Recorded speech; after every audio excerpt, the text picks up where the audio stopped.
जिनके लिए ये देश भारत मां नहीं बल्कि जमीन का एक टुकड़ा था, जिनके लिए लाखों लोगों की मौत मात्र एक फैसले का परिणाम था, जिनके लिए भारत का बंटवारा सिर्फ एक राजनीतिक घटना थी, वो भारत विभाजन की विभीषिका का दर्द कभी नहीं समझ पाएंगे। देशभक्ति का दम भरने वाले नेताओं के सामने 1947 में भारत को धर्म के नाम पर महज एक लाइन खींचकर बांट दिया गया और सत्ता के लिए नेहरू से लेकर जिन्ना तक की खामोशी ने 10 लाख लोगों की जिंदगियों को निगल लिया। 1 करोड़ 30 लाख से अधिक लोग एक रात में बेघर हो गए और हजारों महिलाएं अपहरण और बलात्कार की भेंट चढ़ गईं। राजनीति से दूर दूर तक कोई वास्ता न रखने वाले लाखों निर्दोषों की जान जा रही थी, लेकिन सत्ता के लालचियों के कपड़ों पर एक सल तक नहीं पड़ी थी।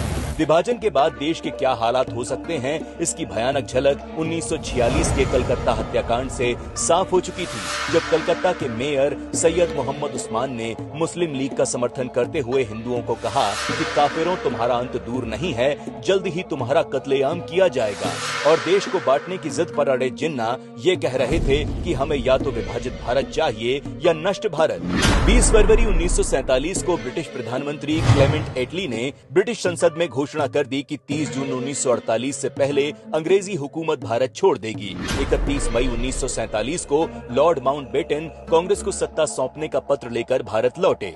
2 जून और 9 जून 1947 की मीटिंग्स में भारत के विभाजन पर मोहर लगा दी गई। जिस अंग्रेज रेडक्लिफ ने कभी भारत को जाना समझा तक नहीं था, उसने भारत के नक्शे पर चंद लाइनें खींचकर भारत के टुकड़े कर दिए। लेकिन वो लोग खामोश थे जिन्हें इस बंटवारे के बाद सत्ता का सुख मिलने वाला था।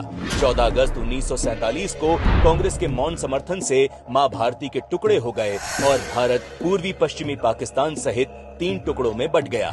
नेहरू के हाथ में सत्ता तो आ गई, लेकिन इस फैसले ने करोड़ों जिंदगियों को कहीं का नहीं छोड़ा। तब से लेकर आज तक कांग्रेस में कुछ नहीं बदला। नेहरू जी के समय भूख प्यास अत्याचार से पीड़ित हजारों हिंदुओं को भारत की सीमा में नहीं घुसने दिया गया था और उन पीड़ितों को न्याय देने के लिए जब मोदी सरकार सीएए जैसा कानून लेकर आई तो कांग्रेस ने दशकों बाद भी उसका विरोध किया।